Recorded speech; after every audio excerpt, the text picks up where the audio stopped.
குழந்தைங்கள கூட்டிட்டு மாலுக்கு போனா பிளே ஏரியா ஃபன் சிட்டின்னு விளையாட வைப்போம் இல்லையா, அங்க அந்த கார்னர்ல இந்த கிளா மிஷின்ஸ் இருக்கும். குழந்தைங்க அதை பார்த்த உடனே அம்மா இதை ட்ரை பண்ணுவோமா கேட்பாங்க. ஆனா 1-2 கிளா மிஷின் பார்த்திருப்போம். அதுக்கு பதிலா ஒரு முழு கடை ஃபுல்லாவே கிளா மிஷின் மட்டுமே இருந்தா எப்படி இருக்கும்? ஜப்பான்ல ரொம்பவே ஃபேமஸான யூஎஃப்ஓ கேச்சர் கான்செப்டை அடிப்படையா வச்சு ஒரு முழு ஷாப்பையே கிளா மிஷின்ஸ்க்காக உருவாக்கி கிளா ஆர்கேட் என்ற ஒரு புது கான்செப்டை விஆர் மேல கொண்டு வந்திருக்காங்க.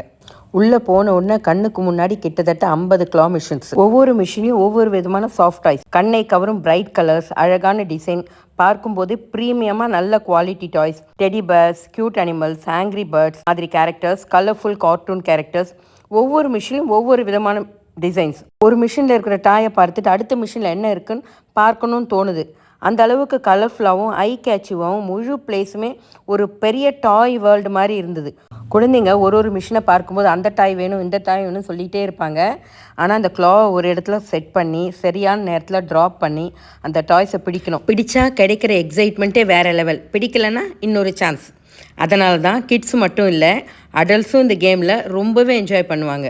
ஆனால் இங்கே மினிமம் ரீசார்ஜே 1000. அதுக்கு 11 கேம்ஸ் விளையாடலாம். அதுக்கு மேலே 2000, 3500, 5000 அவங்கவுங்க பட்ஜெட்டுக்கு ஏற்ற மாதிரி இருக்குது. நம்ம 4-5 டாய்ஸ் வின் பண்ணோம்னா டாய்ஸ் வேணாம்னா அதுக்கேற்ற மாதிரி கிஃப்ட்டும் நம்ம ரெமிட் பண்ணிக்கலாம். எக்ஸ்பீரியன்ஸை பார்த்தா ரொம்பவே ஃபன். ஆனால் ப்ரைஸை பொறுத்த வரைக்கும் எனக்கு கொஞ்சம் அதிகமாக தோணுது. உங்கள் பட்ஜெட்டுக்கு பொருந்தும்னு நினச்சிங்கன்னா உங்கள் பிள்ளைங்களோட ட்ரை பண்ணலாம். இந்த வீடியோ பிடிச்சா லைக் பண்ணுங்கள், ஷேர் பண்ணுங்கள், subscribe for such interesting videos.